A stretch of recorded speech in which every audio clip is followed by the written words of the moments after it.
In the early pioneer days, herds of buffalo roamed the Great Plains from the Allegheny Mountains in the east to the Rockies in the west. People say they numbered over 100 million. The Indians often migrated with the buffalo because they were so dependent on them for food and fur in the cold winters. It is spring at Mr. Clark's private ranch, the time when the calves are born. Billy is just learning to stand up.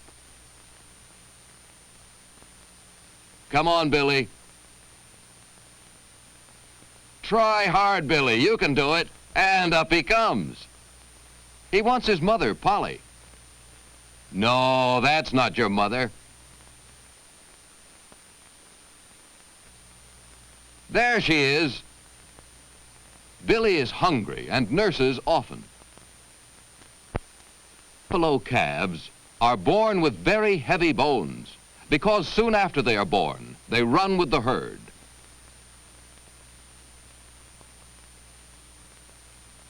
The long fur mane around Polly's neck and shoulders is permanent, but she sheds the rest of her coat each spring. Nearby, little April stays close to her mother. The two little calves look just alike, but their mothers can tell them apart. The cows are devoted mothers and are dangerous to be around if their calves are taken away from them. And so, Billy and April grow up to be playmates.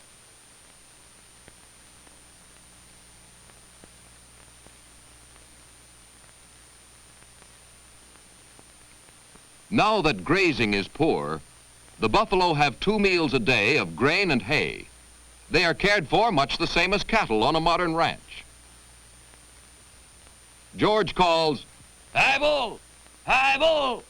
And all the clumsy animals wend their way from the far corners of the ranch. George is careful to break the bales apart so that the buffalo will not hurt themselves by chewing the wires.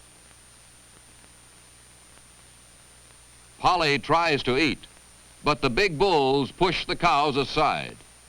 Perhaps this is why the bulls live on an average 6 years longer than the cows.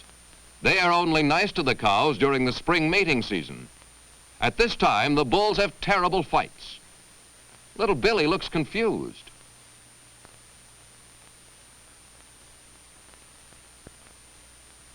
When Meanie comes near, there is always trouble. She shakes her horns at any animal in her way.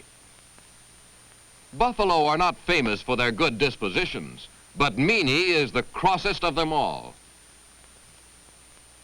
Polly protects her calf and moves away. After eating, they wander over to the clean troughs. Buffalo, like cattle, spend many hours resting and chewing their cud. The buckets of molasses are well liked by the buffalo. Meanie pushes a yearling calf away. Molasses helps build their powerful bodies. When King comes, all the cows get out of his way because he is leader of the herd. When King was sick, George cared for him, and so the big bull follows him. Buffalo are not tame and do not make good pets. They cannot be trusted because you never know what they will do. From their solid horns, the Indians made knives. From the horn chips, they made arrowheads. The heavy, massive head is backed by 2,000 pounds of power. King could easily push his head through a fence or wall. However, the buffalo in captivity have forgotten their wild ways and do not realize their strength.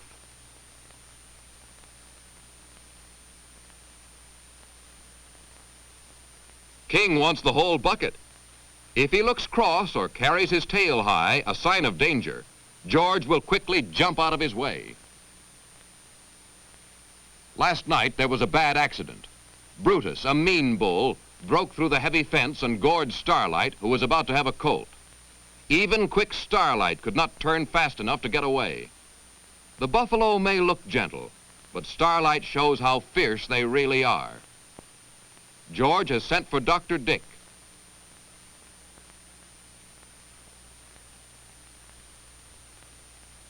Starlight's wound healed with hardly a scar, and she had her fine colt, Ginger.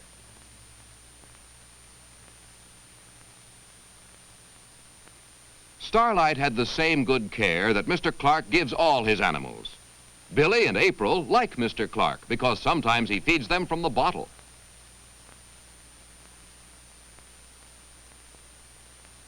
They wander near the teepees that Mr. Clark made to show visitors the importance of the buffalo to the Indians. The buffalo would be extinct today if it had not been for our government and a few public-spirited men like Mr. Clark. In the early days, the teepees were made from skins like buffalo hides. But when the traders brought canvas, the Indians used that instead. Buffalo skins made bed covers and rugs. Even today, many people have car robes made from buffalo skins. At the fireplace, the women cooked buffalo meat. The traders brought them iron pots. The meat was also cut into strips and dried to last through the winter like jerky. An Indian chief, Push-me-Taha, makes friends with Billie with the help of a lump of sugar. The chief lectures on his people and the Indian sign language. Billie is growing up. His golden brown coat is turning dark, and his horn buds are beginning to grow. Someday he may be king of the herd. Indian drums were treasured by the Indian tribes. The divisions on this drum stood for the men of the council. Polly watches. The chief demonstrates how they use the hatchet, the tomahawk, the bow and arrow. The tomahawk with its hard head was a deadly weapon. A necklace of elk's teeth, the sign of the elk. The chief wears a necklace with a bear's foot. In his tribe, the medicine man wore this, and the Indians thought it had great healing power. It was handed down from father to eldest son. Another necklace of turquoise and silver. Long before the white man came, Indians fashioned jewelry from silver and copper. In this tribe, the medicine man wore a headpiece of buffalo fur and horns because the Indians believed he received his strength and healing power from the buffalo. The Indian sign for buffalo. In sign language, the chief says, "I am hungry. I want bread and meat."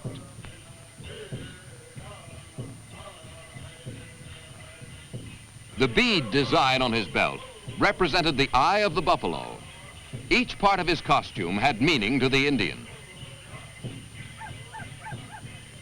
The Indian bags were often beautifully decorated with beads. The breechcloth was worn both long and short. The sign for deer.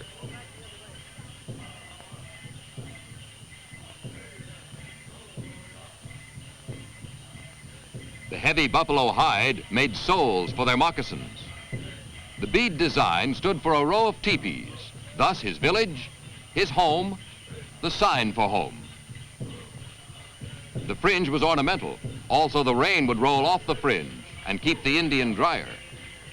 The chief shows how the Indian could drag his breechcloth in dusty weather and wipe out his footprints if he were being followed. The medicine man's dance warded off the evil spirits and was supposed to bring health and happiness to his tribe.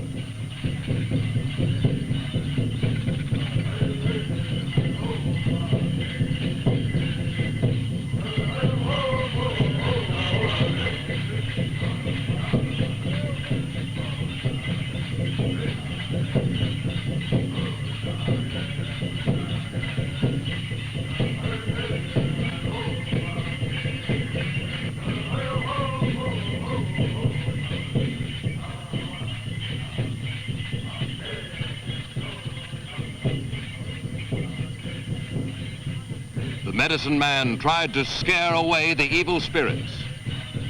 The Indians believed him and felt reassured.